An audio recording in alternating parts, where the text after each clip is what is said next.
This podcast is funded by Ted Dintersmith, the executive producer of the acclaimed film Most Likely to Succeed, and the author of the best-selling book What School Could Be.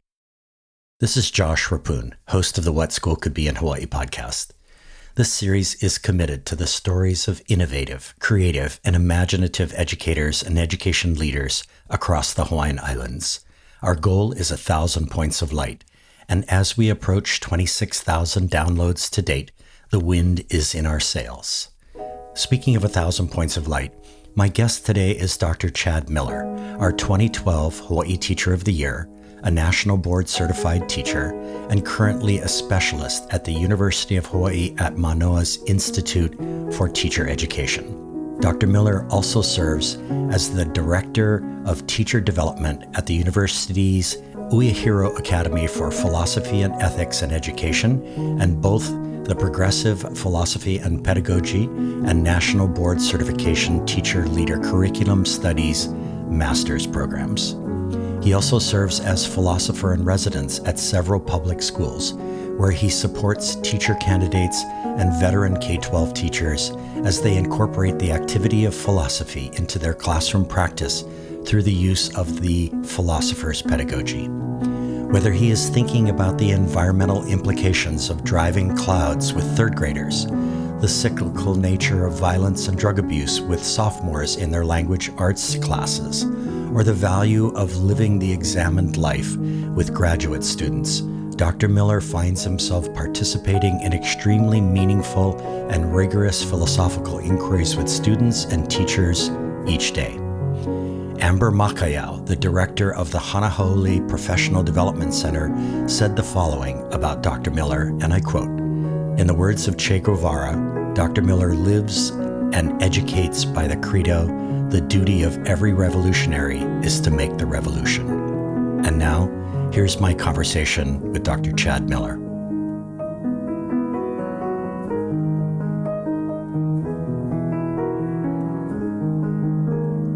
Chad, welcome to the What School Could Be in Hawaii podcast. So what's up, Josh? I appreciate the opportunity. Looking forward to it. Yeah, I've been looking forward to it too.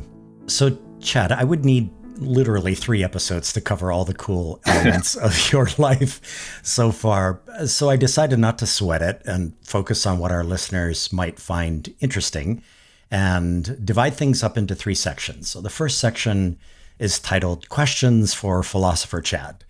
Before we start that section, let me ask you something about your life's journey.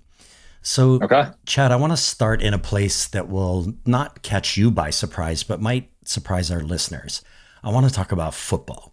Back when I played football at Punahou 45 years ago, I went into summer camp as a defensive tackle. And during our first live scrimmage in that first series, I made 4 solo tackles in a row for losses. And I was, Chad, to say the least, amped up in that moment. And then the coaches took me out and placed me at offensive center, where I spent the next 3 years. And though I did make All-State honorable mention my senior year at center, I still look back on that moment with some feelings of loss and regret because I loved playing defense. So the story of how you ended up playing football at John Carroll University is similar. So what's that story, and in what ways did that experience put you on, as you call it, quote, a particular path? Yeah, well, that's a big question. I'll do my best to answer it. But yeah, I think football has been a huge part of my life. My parents are sports fanatics. My dad was a football coach, and I pretty much played quarterback most of my life growing up. I mean, I got to high school and, moved into a system where the quarterback was really a running back, and that wasn't my situation. And so slowly started to transition to playing other positions like defensive end and tight end. 6'4", 220 now. I was 6'4", maybe 190 in high school. Mm-hmm. And played a lot of offense, played a little bit of defense. But as I moved through high school, I started realizing that my passion was really about tackling people rather than getting tackled. Right. When I was thinking about colleges and I was getting recruited to play, there was really no schools that were interested in me playing defense. They're all looking at me to be a pass catcher of some sort, except John Carroll. They were really interested in me playing defensive end, and that really piqued my interest. For a school that was a little bit smaller than what I wanted to go to, my parents having gone to Ohio State, and huge school, John Carroll having, less than 5,000 people on campus wasn't really on my radar. That itself put it on its radar. And then I started meeting some alumni. I had a good family friend that went there and spoke highly of the brotherhood that he created there as being part of the team. And then also about his Jesuit education and how that really kind of shaped his worldview and allowed him some perspectives that he hadn't thought of before. So I guess to come back to your question about football is because I was interested in tackling people, I was opened up to a perspective I didn't even know existed. Mm. And that meant that you ended up at John Carroll. I mean, you said in an interview that they were the ones who recruited you, and that set you on that path. And so many things happened as a result of that, right? Most definitely. I mean, they recruited me and they're really interested. And I went on a recruiting visit there, and I still wasn't all that interested in going to such a small school. But even on my recruiting visit, met some really, really just cool guys that I bonded with right away. They're still my friends to this day. But it really opened me up to what a Jesuit education might be, because I had no idea, and I really wasn't interested as an 18-year-old in learning what that might be. I was just interested in playing football, which I knew I could do. I had an opportunity to play my freshman year, which is unlike many places. So that all of that really got me interested in going. And plus, I was about an hour away from where I grew up on the south side of Cleveland, and my parents could see me play. I knew I wasn't going to the NFL, and it was important for my parents to be able to see me play still. Mm. And your parents went to Ohio State. Correct. So, Chad, we might have to stop this interview right now because I'm a proud graduate of the University of Iowa, and we have a hard time talking to Ohio State people, even people related to Ohio State people. So, I was born without a choice. I had to be a Buckeye fan. So, but we'll just look at it. This is Big Ten brethren right here. We're a Big Ten family. I think we have to look at it that way. I never thought I'd hear the word Buckeye in one of my podcasts. We might have to have my editor cut that out. So, Chad, you graduated from John Carroll in 2001, and I'm going to read a short paragraph from an interview you posted to John Carroll's website, or was posted to John Carroll's website. In response to a question, you said, "In first-year seminar as a freshman, my professor was Dr. James Swindle, a professor of philosophy. Jonathan Kozol's Savage Inequalities was the first book we read. 12 of us were sitting in a circle, and Dr. Swindle asked, 'Chad, why don't you start us off? What did you think about the reading last night?' I had taken copious notes, and I started sharing back what was in the text. He stopped me and said, 'We all know what the author wrote, Chad. I want to know what you think about it.' I wasn't prepared to answer that question." So I know this is big, Chad, but 20 years later, I would love to hear your answer to Swindle's question. What are your thoughts about savage inequalities? Well, I mean, that moment that you're talking about, I'm getting chicken skin just hearing you read that back, really, I think, set me on a path that I wasn't on before. I was embarrassed by not being able to answer that question.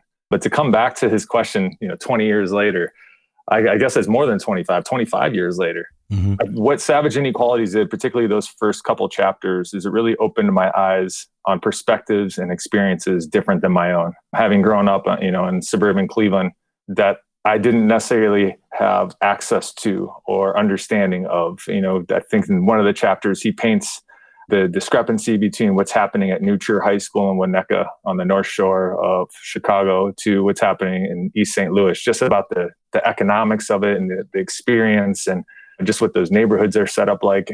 And the punk rocker in me was like, I've heard this before, but this really kind of painted it in a picture that this was happening to kids. It wasn't necessarily an adult problem. It was dealing with children at a very, very young age. It struck me as being unfair, and I wanted to do something about it. And do you recall, Chad, like in that moment when you weren't prepared to answer that question about what you thought about savage inequalities, or at least the reading to that point, like even in the minutes and hours after that, was there some sort of a transition or a transformation underway in that moment? Yeah, I mean, I think being an athlete, I don't like not being good at things. And this was something that I wasn't good at. I looked at my other peers who mostly had went to private Catholic institutions. I'm a public school kid and hadn't been prepared, I don't think, to be in a situation where there's 12 of us sitting in a circle talking about the bigger picture, about our questions, about our connections. And so what really started transforming me was, the embarrassment turned into a drive. And a drive to never have that happen again. A drive to, when somebody asks me a question, I can at least formulate an idea or come up with more questions. In that this idea of questioning was at the very basis of my education. That's how I could get better at it, to come back to the competition thing. So I think that very moment has stuck with me all these years. And really everything that I've done since can be, I think that's one of the impetus of my work. Mm. And it's so trippy that we can trace it back to a football decision that put you in that position, right? Most definitely. Yeah. Because when you're making a football decision as an 18-year-old, I don't think you're necessarily thinking about career trajectory, world perspective. I mean, unless you're thinking about the NFL, but I knew that wasn't in my cards. And so, yeah, I think it's very trippy. Yeah. And then, we're going to get into it later talking about philosophy for kids, but in a way, that moment that you experienced there with Professor Swindle is something that you're going to help train kids to deal with in the future. Like 25 years later, that's the work that you're doing. Yeah. And probably need to reach out to Dr. Swindle to let him know what, his legacy has been. Oh, I'm sure he would love that. Yeah, absolutely. So in that same John Carroll interview where you talked about football, you said the following: when I mentored high school kids, I challenged them to study something that they wanted to learn about, not to think about what job they wanted. Here in 2021, Chad, the national conversation, at least in my opinion, has shifted dramatically towards what author Stephanie Malia Krauss, author of the book Making It, calls currencies, competencies, connections, and cash. And there's just so many conversations around soft skills or durable skills or essential skills and job readiness and all of that. So I wonder what you're thinking about, Chad, in terms of the practical and the philosophical. Like, are we on the wonder meter? What's on your mind and heart with regard to wonder and inquiry and discovery in our collective culture here in 2021? To use the metaphor of a pendulum, I think we might be swinging back in the right direction, where wonder is being a little bit more accepted, or inquiry is being a little bit more accepted as part of one's educational experience. However, I'm not so sure, sitting in the midst of a pandemic where people are leaving their jobs and they're unhappy. Yeah. I just don't know what that's going to do for children who are making decisions about their schooling and about the type of schooling they want to go to in terms of what they're interested in. Because that we still live in a society where we value certain types of work, certain types of living, and we think that there's certain pathways that take us there. And there is in some ways, right? But I think that what might be happening as these conversations are opening up, there can be another way of doing it as well. And I don't have my thumb maybe on the pulse as much as I need to, considering my children are only 2 and 3.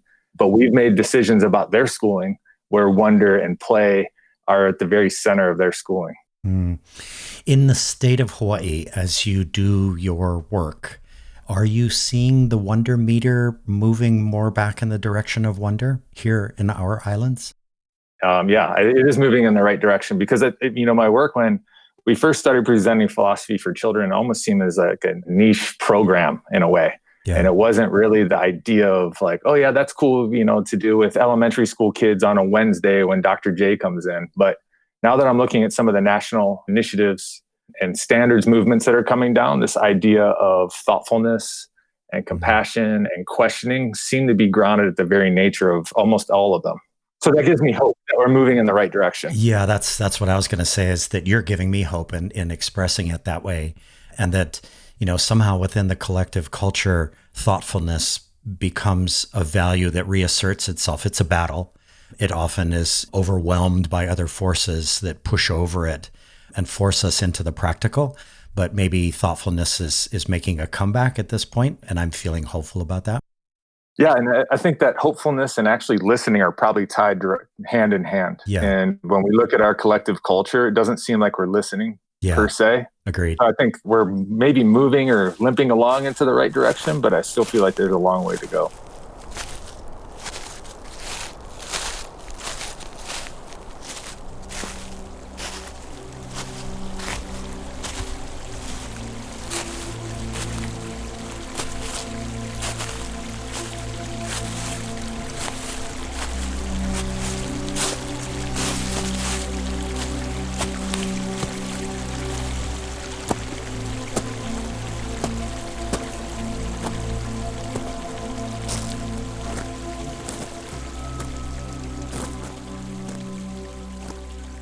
Yeah, and again, questions for Philosopher Chad. It seems like the least I can do if I vehemently disagree with somebody is to just discipline myself to sit and listen. I don't have to say anything.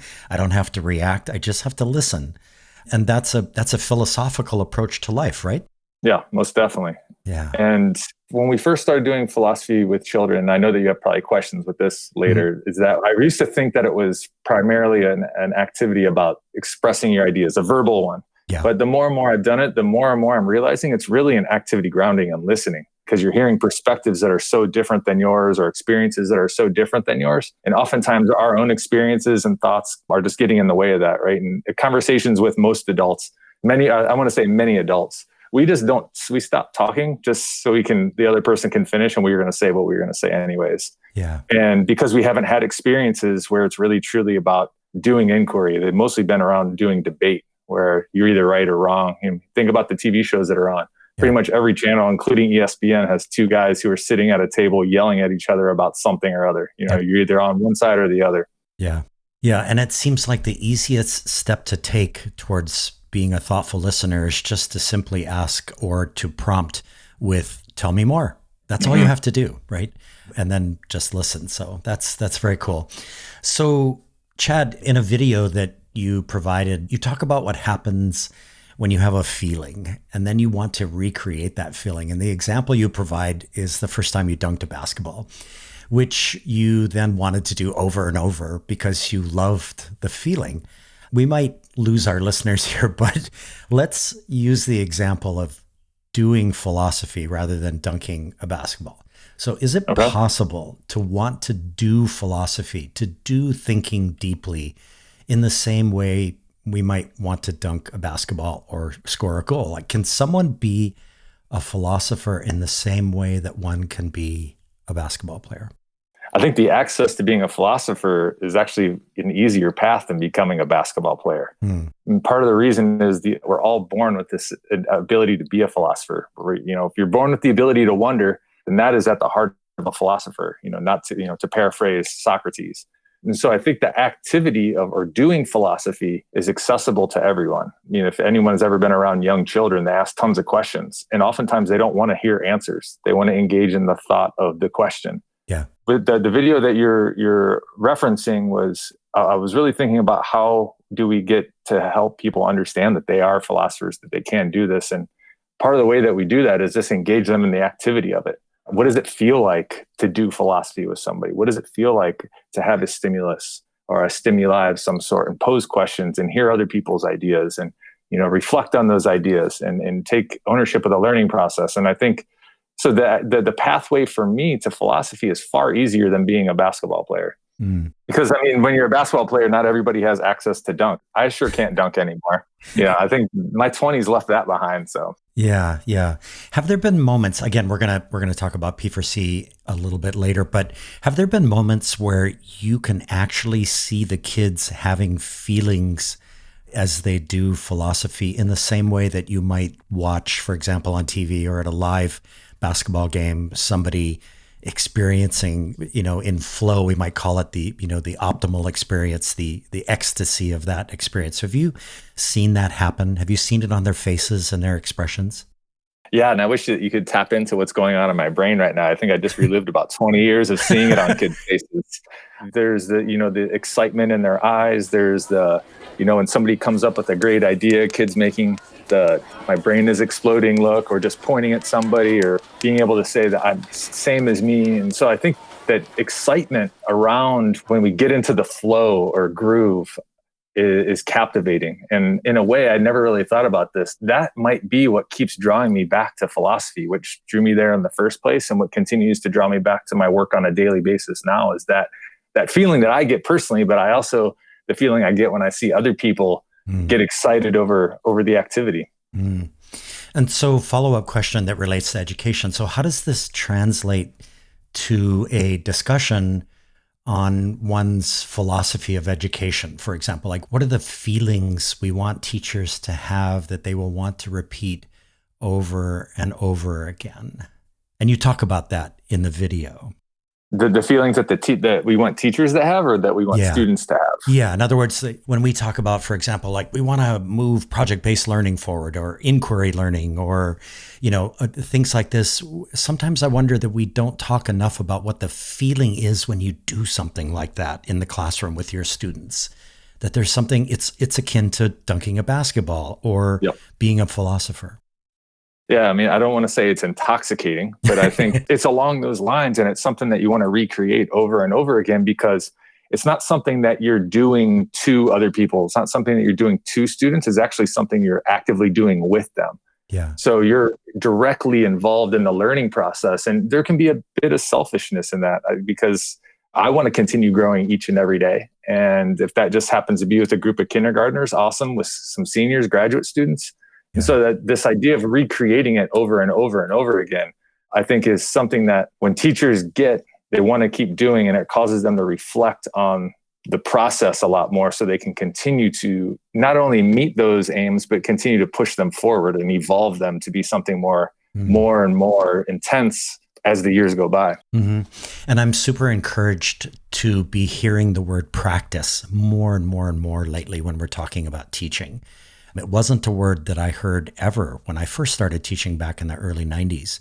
And now we're spending a lot of time talking about practice. And when you talk about, doing philosophy or being the philosopher or being a basketball player, we are talking about practice. I mean, we have to practice to get to these places, right? Most definitely. And I think that part of that practice, is like athletics. I think videotaping is an underused skill, and the idea of with just maintain constant reflection on our practice, what went well, what do we need to work on, where are areas of growth? That seems like a part of teaching that sometimes we let slide just because there's not time for it. Yeah. And I think those who make time are the ones that continue to evolve and grow and meet the needs of their students, but also continue to love what they're doing. Yeah. Yeah. So Chad, continuing on with questions for Chad Miller, and I apologize, this is a big one. David Epstein has written a book titled Range, Why Generalists Triumph in a Specialized World. And here's what the noted thinker Daniel Pink said about range. And I quote, "For too long, we have believed in a single path to excellence. Start early, specialize soon, narrow your focus, aim for efficiency. But in this groundbreaking book, David Epstein shows that in most domains, the way to excel is altogether different. Sample widely, gain a breadth of experiences, take detours, and experiment relentlessly." So what are your thoughts about range versus specialization, which is something we really talk a lot about in education, because oftentimes it's about career pathways, right? Which I see is a philosophical question in a way. Yeah. And as you were talking, it made me think about athletics. Yeah. And, when we look at pro athletes, if you look across the board, I'd say the ones who are most successful probably played multiple sports growing up. They just didn't zone in on baseball per se at first grade, and that's all they played. Granted, there are some people that did that, but I'd say for the most part, those athletes that play a wide range of sports, they train their bodies, they train their minds in different ways, and they get these different experiences. And I think that education can be the same way. The idea of specializing far too early is something that I'm concerned with. And I think that what the specialization has done too is it's removed many of the arts and humanities from public schooling, or they were never there, has kept them out. I think that there's a lot to be learned by engaging in these other activities that may not be directly related to engineering or whatnot, but I think can develop a person. And it really kind of begs the question of, well, what is the purpose of education? And that's one I think that's been answered over and over again, but we're still not necessarily too clear on what the purpose of education is, especially a public education. And this really came home to me as I was preparing for our conversation today and looking through all the philosophical elements of your life. And it worries me, it concerns me sometimes, Chad, that we spend a lot of time thinking like, what do you have to do? What thoughts do you have to be an engineer? But where is the space that we need to make? How do we make space for just wonder? Like just thinking about things that don't have any, life and death or career or job possibility consequences. Does that make sense? Yes. It makes complete sense. And it just makes me think about when kids enter their schooling experience at, preschool or kindergarten, they're full of questions and they're full of wonderment. Yeah. But that slowly gets beat out of them, So by the time they get to high school, those questions and wonderment are on life support or they're no longer there and we got to dig them out. And what happens is they start mistrusting their own ideas because rather than, engaging in a story, it's story time and being able to ask all these questions, they're given the questions by the teacher or at the end of the chapter. And then they're, to answer a certain set of questions. Yeah. And what happens is a slow mistrust of their own ability to wonder, their own ability to question, their own thinking abilities. And that to me is something that becomes a problem for adults. Mm-hmm. Because like me, when I got to John Carroll, I mistrusted my ability to answer a question. Yeah. I responded with facts that I read out of a book rather than something that I might have been thinking or a connection I could have made or something that really made me think about. So just taking it from my own perspective is that I can't imagine if I would have went to a university where there's 700 people in a classroom where I never had the opportunity to hone those skills and really think about that. And so I feel lucky and blessed, but why did I have to go to a private university, a Jesuit university, to be able to have that opportunity? Why wasn't I afforded those opportunities earlier in my public education? Yeah, amen to that. Absolutely. So Chad, one more question in this section. Look, I cannot reconcile your passion for punk rock and your passion for philosophy. So please, Chad, explain. I think those who know me well know I've listened to punk rock for pretty much most of my life, at least beginning in my early teens. And this was before I was ever exposed to academic philosophy or even the idea of what philosophy might be. And there's something there when I first heard Nirvana's Nevermind, and I think it was 1991. I was on the bus. I never took the bus home, but I was on the bus home, and Kelly Strebolo let me listen to her Walkman, and my life changed.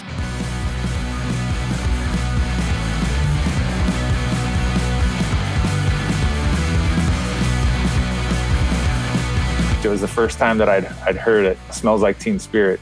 And that put me on a path of finding other music that I liked, other music that struck something within me. And while that was happening, what these punk bands were singing about were things that were getting me to wonder about culture, society, economics, things that weren't necessarily in my schooling or something I was talking about with my family or my friends at that time, but it really kind of put me on this path of thinking about bigger issues. Granted, the songs were 2 minutes long, 2.5 minutes long, and there's plenty of punk rock songs about girlfriends and all that I enjoyed as well. But the ones that really stuck with me were, coming from bands like Rage Against the Machine and Pennywise and 15 and Anti-Flag, ones that were really getting me to think about these bigger issues that were happening outside of my southern suburban Cleveland area.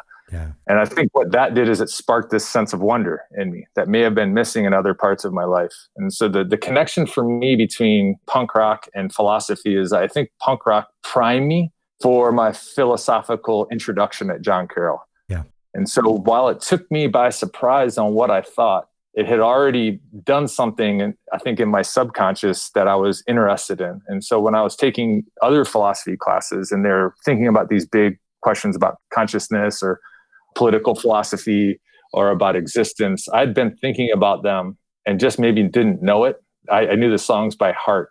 So the connection is punk rock was my introduction to philosophy and continues to be something that I lean on heavily. Wow. That's amazing. That's amazing. Just this triangle of football and university and punk rock and thinking and philosophy. That's very cool, Chad. So, hey everyone, stay with us. After this short break, we will continue our conversation with Chad Miller. Hi friends, Toy Hirschman here from the Entre Ed Talk podcast. I am super excited to support the What School Could Be in Hawaii podcast hosted by none other than the amazing Josh Rappoon. And I also want to give a big shout out to all of the incredible educators in Hawaii who are doing unreal things in the entrepreneurship and design-based thinking spaces. I hope you all subscribe and listen to What School Could Be in Hawaii. And also, hey, why not check out the Entre Ed Talk podcast, where we interview stellar entrepreneurial educators and entrepreneurs from across the country and globe. I cannot wait to connect with you. Aloha, my name is Aaron Shorn, a previous guest on this very podcast. I am also now head of growth and community at Hawaii's own Unruler. Unruler is a collaborative mobile and web platform that accelerates innovation, grows culture and community, and celebrates learning. Learners post multimedia, tag their learning, and through comments are able to work together asynchronously. Each post is a moment of learning that forms the foundation of a joyous learning journey. We can be found at unrulr.com. Mahalo. Hey everyone, this is the What School Could Be in Hawaii podcast, and we are back with Chad Miller, a specialist at the University of Hawaii at Manoa's Institute for Teacher Education. So Chad, one of the subjects I wanted to cover today is philosophy for kids, known as P4C. And the way I want to start this is to have you talk about someone you once referred to as, quote, that mysterious man, Dr. Thomas Jackson. What a lovely thing, right? To talk about someone you respect, admire, and care deeply about. So who is this mysterious man? Dr. Tom Jackson, widely known as Dr. J. He is one of the founders of Philosophy for Children in Hawaii.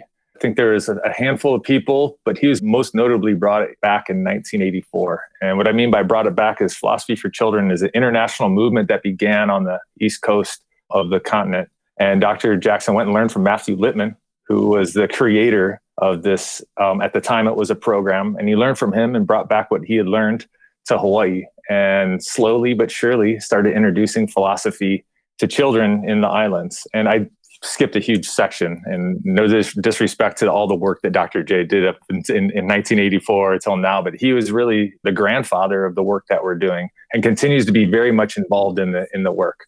I was just actually in a meeting with him yesterday. Mm-hmm. For those of you who have not met him, he is a child at heart. And I mean that in the absolute best sense of the description. He lives wondrously. He is in his 70s. But if you didn't know it, and he was sitting in a circle with some second graders, he would fit right in with their ability to engage, with their ability to wonder. He inspires people of all ages to really ask questions and to trust each other, to trust that what you're thinking matters. So many people have seen them as their mentor. I think elementary school children love him. Graduate students at the university love him. Largely because he values what you have to think, and he models in every sense of the way his philosophy on teaching, his philosophy on life. He lives it every single day. And for me, that's something that I'm striving to attain.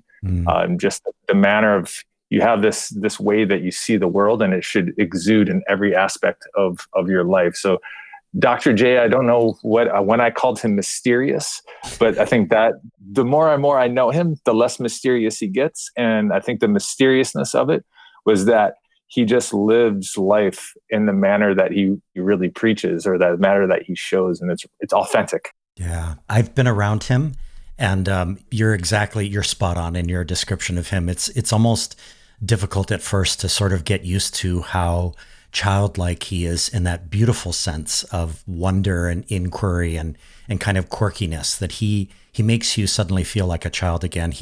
I invited him into a faculty meeting when I was teaching at La Pietra to talk about P4C, and it took a while for many of the faculty to kind of get used to him. I think we all expect that professional person who's going to come in and speak professionally, and that's not him, not at all. But he is talking about things that are deeply professional in terms of the practice of teaching and learning, which is very, very special.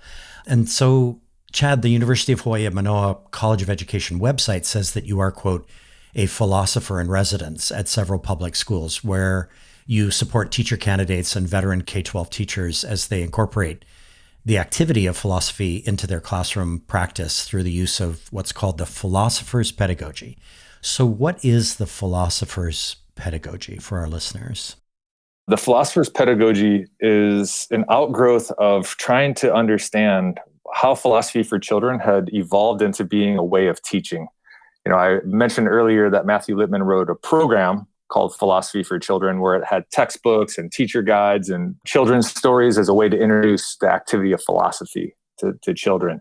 But Dr. Amber Makayao and myself, when we were teaching at Kailua High School, we're really trying to figure out how does the basic theories of philosophy for children found in the program, but also in the work that Dr. J was doing with primarily elementary school teachers and kids fit into teaching content, right? As high school teachers, we're responsible for teaching English language arts.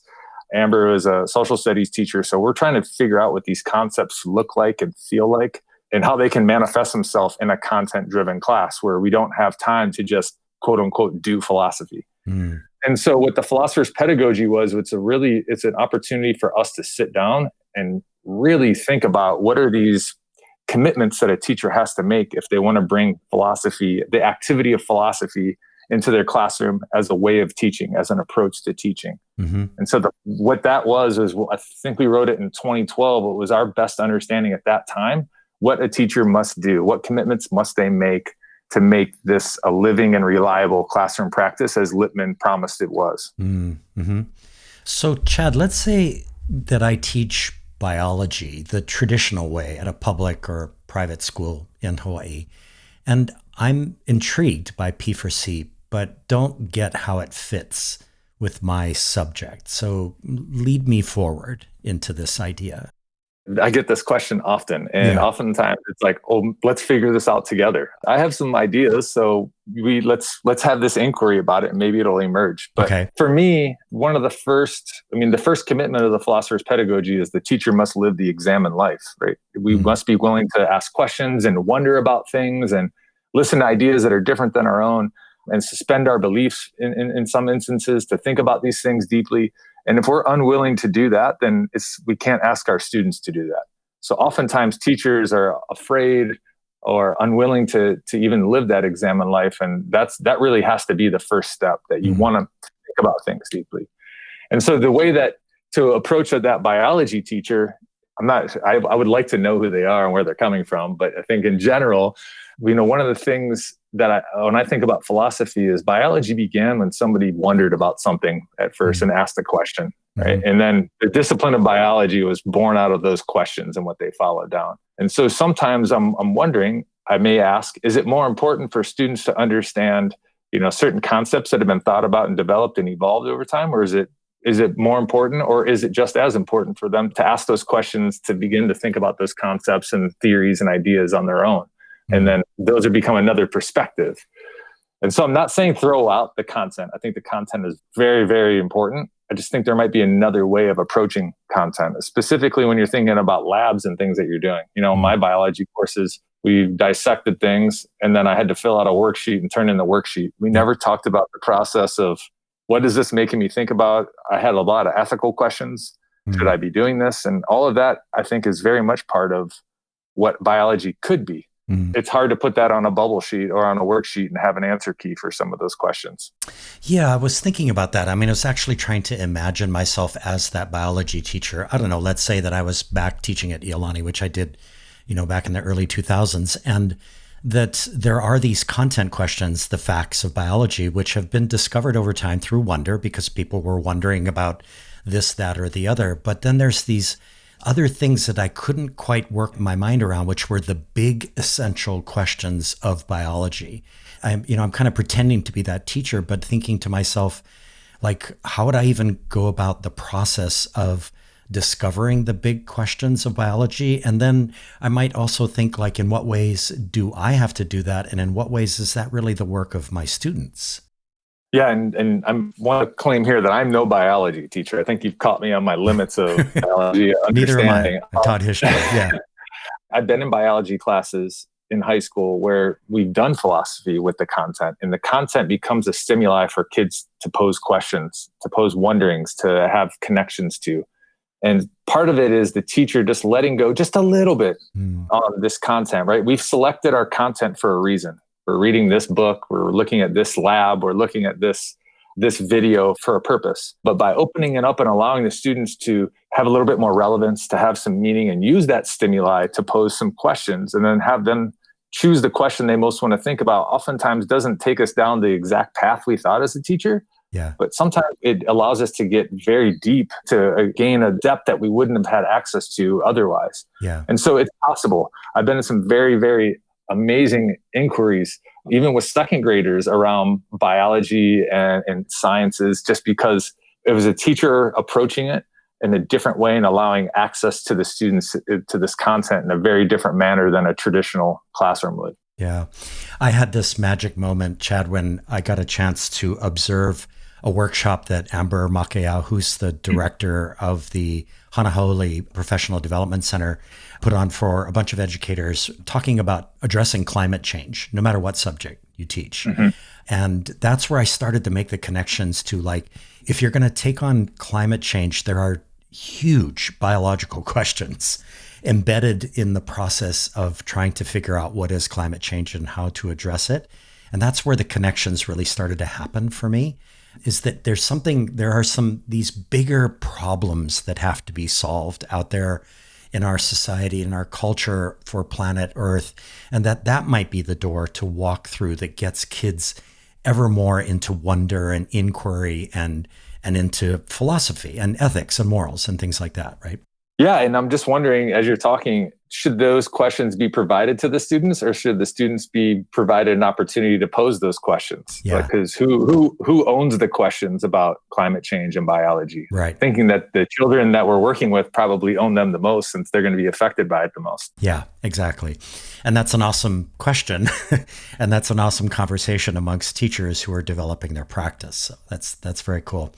So, Chad, I read a bunch of letters you provided for me by young children, musings on thinking and wonder and inquiry written by these kiddos.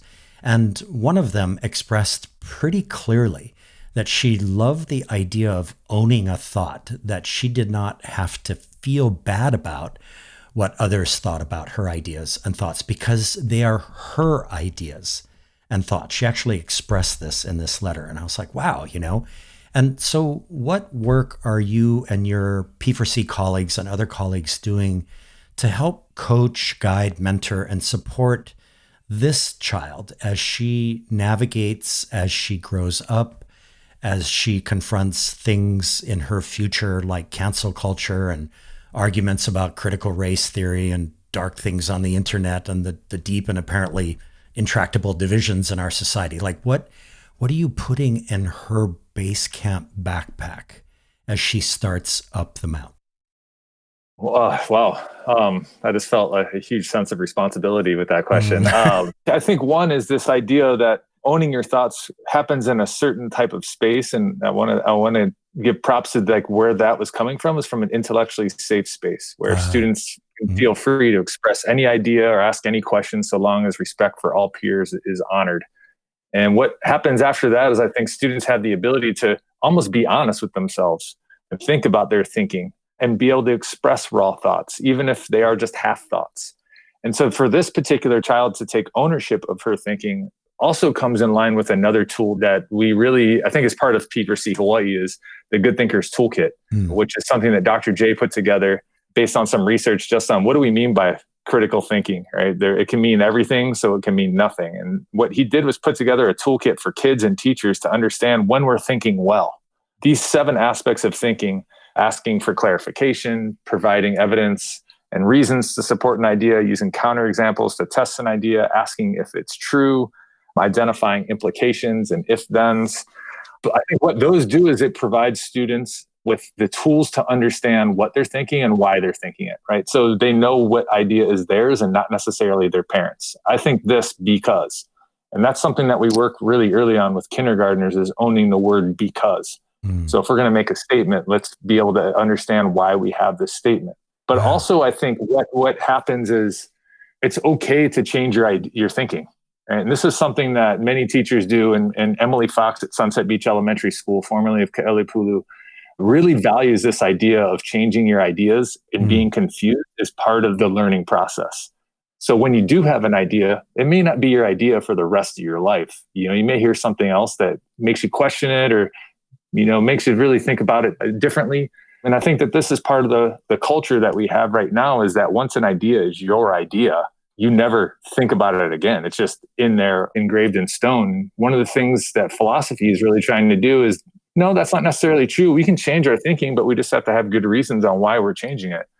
And so for this student to take ownership of her thinking, I'm not necessarily sure the exact wording that she used, but I'm just thinking that she might be proud of this is where she's at now. and that the ability of doing philosophy knows that it's okay to alter that thinking. It might be tomorrow, it might be in 10 years, might be in 50 years, but sometimes we have events in our life that cause us to go back and think about why we think a certain way. And oftentimes those are when tragedies happen, but it doesn't always have to be. It can be the mundane things in life where that can cause us to revisit our thinking and our beliefs. That's great, Chad. I'm going to put a link in the show notes about the Good Thinkers Toolkit. Great. My lifelong mentor who passed away a few years ago, he was my English teacher at Punahou School. His name was Paul Doc Berry, and he and Dr. J were very close to each other. And Doc was the one who handed me the Good Thinkers Toolkit when I was a teacher at La Pietra. And I actually remember that coffee session up in Manoa like it was yesterday. And it was a beautiful gift that he handed to me. It helped shape my Socratic, gentle, as Dr. J would put it, gentle Socratic inquiry going forward in my classrooms. And so I'll make a note of that in the show notes so that people can access it. So one more question before we go to break and end this section about P for C. Chad, in a longer article about a $1.35 million grant from the Uehiro Foundation in 2017 for P4C, I read that 3 out of the last 6 Hawaii State Teachers of the Year are P4C Hawaii practitioners. So this is a moment for you to do some shouting out. So who are these teachers and what's the cool work that they are doing? Well, I mean, that article in 2027, I was the Hawaii Teacher of the Year in 2012. Matt Lawrence at Waikiki School was 2014, and Catherine Kane at Waikiki School was 2015. All really amazing P4C teachers. Catherine has since retired. She just retired this past year and is now working with teacher candidates. Yep. Matt continues to do his great work. And really, one of the things that I think was happening in that particular time period was that, coming back to your earlier question about the pendulum swinging about wonder, is that there is a value around wonder. There's a value around having a student-centered classroom. And in theory, it's hard for us to sometimes imagine it. And here are these educators that are making it happen. And they're not only making it happen, but their peers, their students, the parents are all valuing it, and they're getting elevated to being recognized, at these very prestigious levels. And so I'm shouting at them, but there's been several Teachers of the Year since then who use philosophy for children as well, or have worked with some of our philosophers and residents. Is still part of the culture here in Hawaii, where I feel like wonderment is really becoming part of what we're valuing as an education. And I had this very hopeful moment a couple of years ago, Chad, when I was driving to go swim, do my morning swim off of Kaimana, and I went by Waikiki Elementary. I think that they're the only school in the state, and I hope there are more, that has a mindfulness center on campus at an elementary school. So speaking of philosophy and of putting yourself in the right frame, I just thought that was so awesome that they're doing something like that. And so what's the connection between all of the conversations about mindfulness that are happening right now and philosophy for kids and, general conversations around philosophy? I think that the connection comes from really the origins of it, right? When they're talking about mindfulness at Waikiki School, they're directly talking about Art Costa's work and Habits of Mind and the 16 habits of thoughtful, successful people that have really grounded in their culture. But at the same time, P4C has been such a big part of their culture. And what they do is I think they have a very good marriage, because what we're really trying to aim at in the larger scale of things is we're trying to create a more thoughtful, compassionate society. And we're going to do that by being mindful towards each other, being mindful about ourselves. We're going to live life a certain way. We're going to approach problems and issues and experiences thoughtfully. Yeah. And that's the most broad work, right? We can get more into detail. I think that's actually somebody's dissertation, is what is the marriage between those. And there's been some work, Amber has really led a research project about the Waikiki School portrait, about what really happened in these past 20 years by doing several interviews. And what comes out is this notion of the culture is mindful. The culture is grounded in doing philosophy, and that the two have really worked well together and have created something that's been very, very special, to the point where now there's a mindfulness center on campus. And interestingly enough, my wife is the sustainability and Hawaiian studies teacher at Waikiki School. Speaking of one of the big problems that kids can work on in the months and years ahead, right? What are all of the big sustainability questions? And that there's lots of philosophy built into that. Oh my goodness. That's awesome, Chad. So, hey everybody, stay with us. After this short break, we will continue our conversation with Chad Miller. This is Guy Kawasaki. If you want to learn how to be a remarkable person, please check out my podcast, Remarkable People.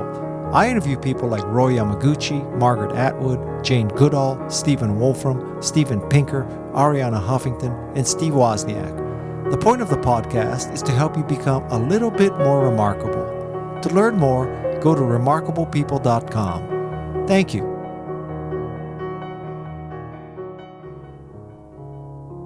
Hey everyone, this is the What School Could Be in Hawaii podcast, and we are back with Chad Miller, former defensive end for the John Carroll University football team and philosopher in residence in our Hawaii schools. So Chad, as we come down to the end of our time together, I have a couple more questions. So here's the first one. You sent me several YouTube videos to watch about your work, especially about P4C. And also, you sent me a couple of YouTube videos, as you referenced earlier, Rage Against the Machine and Nirvana, which established your punk rock credentials. What happened is that I actually watched an ad before one of those YouTube videos, because you kind of have to, at least for a bunch of seconds. And the ad was about a robot named Moxie, who helps parents who struggle to talk to their kids. And the robot develops a relationship with the kid and eventually engineers a sort of rapprochement between the kid and his parents. And so, Chad, I did not know whether to laugh or cry or move to a beach in Tahiti. I just help me process this, because my overriding thought was, we're doomed.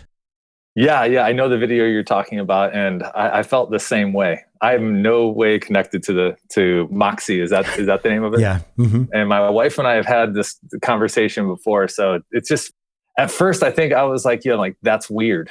But the more and more I got to thinking about it, really it put me back into John Carroll in 1998 or so. I took a class in artificial intelligence, and I thought the class at the time was pretty boring. And we were exploring things about, when does a robot become a human? What is consciousness?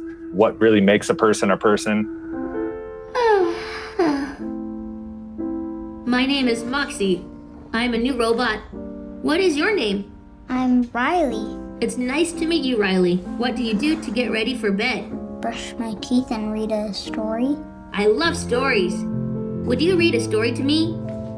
And all of that was interesting, but I didn't think too much of it, because in 1998, having a doll that could have a conversation and a relationship with a child really wasn't on my periphery, I'd say. Mm. And by looking at it, it seems like it's the 2021 version of like a talking Teddy Ruxpin. I think that was like in the 80s one, or like a Tickle Me Elmo. That kids would carry around. But this one seems to have much more personality and can ask children to draw pictures, I think is in the ad. Yeah. And so it's creepy. But I get where I think the selling point comes from. My initial thought was, without doing any research on it, was that seems like it's a certain segment for children that are struggling in some way, shape, or form. Mm-hmm. This provides them a friend of some sort, where they can talk to and whatnot. But then that got me thinking about, what damage might this do for them down the line? Yeah, it might help their ability to communicate and eye contact and whatnot. But what questions will this raise, or problems will this raise with reality, with what's it mean to be a friend, with what does it mean to even be a person? Is this going to affect their relationships in any negative way or in any way at all? And then my other question, this comes back to my punk rock, is who's making money off this? And what is the real purpose of it? Is it to help kids that are struggling, or is there another purpose? And that really kind of reason, I think, is directly in my punk rock roots. I don't really have a good idea. I was just like you. I was creeped out. I was like, I kind of get it being a parent, but at the same time, that doesn't seem like something I would want to buy my children. But then it brought up those larger questions. So let me come at it just another way, which is, and I don't mean to catch you by surprise with this question, but maybe it's rhetorical. Like, to what extent have you been thinking in recent years about humans' relationships to machines and to artificial intelligence? Certainly it's definitely, on the front pages, and it's in so many conversations. As a philosopher in residence at our schools, like, to what extent are these kinds of conversations about our relationships to these entities like emerging into the conversations that you're having with your kids? Well, I think Siri is probably the biggest one, Yeah. that students would, when we have questions, sometimes at the very beginning of the year or when students haven't done philosophy for very long, there's ask Siri. Just ask Siri that question. Yeah. And so what makes me worried is there's a reliance upon machines to do the thinking for us. And this comes back to what we were talking about earlier, is that when we rely on other things that do the thinking for us, we lose the ability to think or to trust our own thinking, which could even be worse than losing the ability all in itself. And so it makes me worried.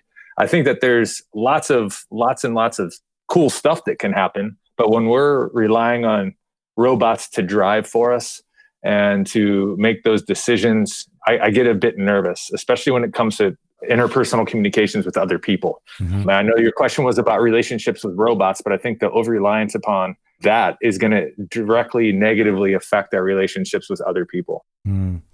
I'm feeling hopeful, though, that because of Philosophy for Kids, these questions will be out on the table because the kids will surely have them, right? They will be thinking definitely about this. Yeah. What I've learned is that the kids' questions are better than my questions. Yeah. I've been shown that over and over and over and over again. Early on in my teaching career, I would rely on my questions to kind of set the model for what I wanted a philosophical question to look like. And very quickly, their questions became far better than mine. Yeah. I actually can share with you, Chad, that, if somebody were to ask me, like, what was the best part of being a teacher? I can point directly to those moments where I got to look a student in the eye and say, wow, that was a great question. And what you see on their faces and in their body language in that moment is just beautiful. I totally hear you on that. Okay, so one more question. Can I tell a quick story? Related to that? Mm-hmm. So you're reminding me of, I had a student, Luis, we were in senior year, it was fourth period, the end of the day, we were reading Hermann Hesse's Siddhartha. There's an idea in there about time, right? Yeah. That time's not a real thing, right? I was the rock, I am the rock, I'll always be the rock. And our class of 33 seniors were really struggling to what this means. And the bell rings in the middle of our inquiry, not one person gets up. Oh. And so we're really, and Luis is in the middle of talking about what he's seeing the time really is, and he can't articulate it. So he gets up and starts drawing on the board. And, which really moved us into a whole nother, like I'm getting chicken skin telling the story, which moved us into a whole nother realm. At some point, 20 minutes later, we're like, all right, it's Friday, everyone's got to go. And we had to pause our inquiry. It just made me think about the power of when kids are invested, when people are invested in things that matter to us, what we're able to do. And if providing them the opportunity to think about the things that matter to them together. Yeah, that's a fantastic story, Chad. Wow. I got chicken skin as well as you were describing that moment, especially getting up and starting, to write on the board. Wow. So, okay. So, Chad, Sir Ken Robinson passed away in July of 2020, tragically, and really a terrible tragedy for the world. But now his remarkable daughter, Kate, is carrying on his work through a project called Imagine If. And Kate talks about something she calls, quote, education as a provocation, which I find super intriguing. So how can education be a provocation in the context of all of the traditional subject areas that we have students work through, like math or computer science or history or statistics? Like, how can education be a provocation in all of those contexts? Well, that's a huge question, and one I'm thank you for asking. And I think about the idea of provocation has really been typically thought of being as a negative thing, right? You're kind of annoying somebody, or to provoke somebody is that it's a negative thing. But in this light, I think it's really the basis of where true education is. The things that you asked about have been really this is the way they are. And if we provide students the opportunity to really poke and experiment in those things, the idea of it evolving or students getting a better understanding of what those subject areas and disciplines, what they're grounded in, seems to be really, really profound. And so the idea of being a provocateur, as my 2012 Washington Teacher of the Year, Mark Ray, would say, that's what good teachers do. Mm-hmm. We inspire kids to ask these questions that many people would think are annoying. And I think that dates back to Socrates. Right? He was jailed for asking annoying questions about stuff that mattered to him, for corrupting the youth of Athens. And so rather than seeing it as corrupting the youth, I feel like we're empowering them by having an education that is grounded in this. misconcept. And it's not necessarily a concept that I think is too far out. There's, schools all over the world that are really promoting this and have been for a long time. All right, what's the school in northern Italy, the free school? Isn't this kind of like their very basis of what they're teaching, an exploratory and inquiry-based education? Right. That's awesome, Chad. Thank you. And thank you for being on the podcast today and being part of this conversation. You can't imagine what a joy it was to get ready to work through all of your materials and to get to know you better and to get to know philosophy for children better. And so I thank you for your work, and I wish you and your family well. I hope you stay safe and healthy in the weeks and months ahead. And good luck with your work as you go forward. Well, I appreciate you, and I appreciate the opportunity to come on and share my work with a larger audience. Anybody who's interested in learning more about philosophy and philosophy for children, please get in touch with me. I'm happy to share. And we'll provide that information in the show notes. So thank you, Chad. Thank you. Support these episodes with remarkable, innovative, and imaginative educators and education leaders by giving us your own rating and writing us a review at your favorite podcast store. My editor, creative consultant, and sound engineer is the talented Evan Kurohara. Our original theme music is provided by my friend of 40 years, the remarkable pianist Michael Sloan. He has produced 12 albums with over 100 songs and is featured in Apple Music, Spotify, and all the other major music platforms. You can also find his work at his YouTube channel. Michael has listeners in over 100 countries and over 2,000 cities to date. This series is funded by education change agent Ted Dintersmith, executive producer of the acclaimed documentary film Most Likely to Succeed, and author of the best-selling book What School Could Be. Please join the newly launched What School Could Be virtual community by going to community.whatschoolcouldbe.org or by downloading the What School Could Be app from your favorite app store. The What School Could Be in Hawaii podcast is brought to you by Josh Rapoon Productions.